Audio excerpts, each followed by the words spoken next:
During my last summer vacation, I went to Shimla. I traveled by train with my mother. We packed our luggage and hired an auto rickshaw.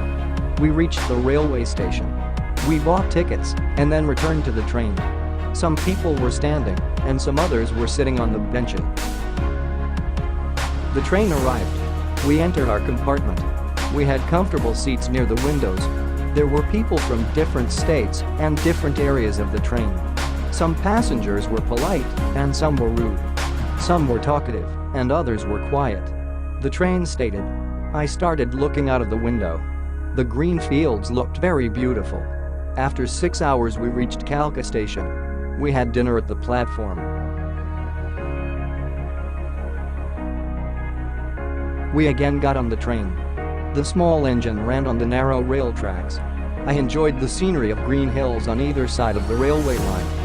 We also passed through the dark tunnels. The journey to Shimla was very pleasant.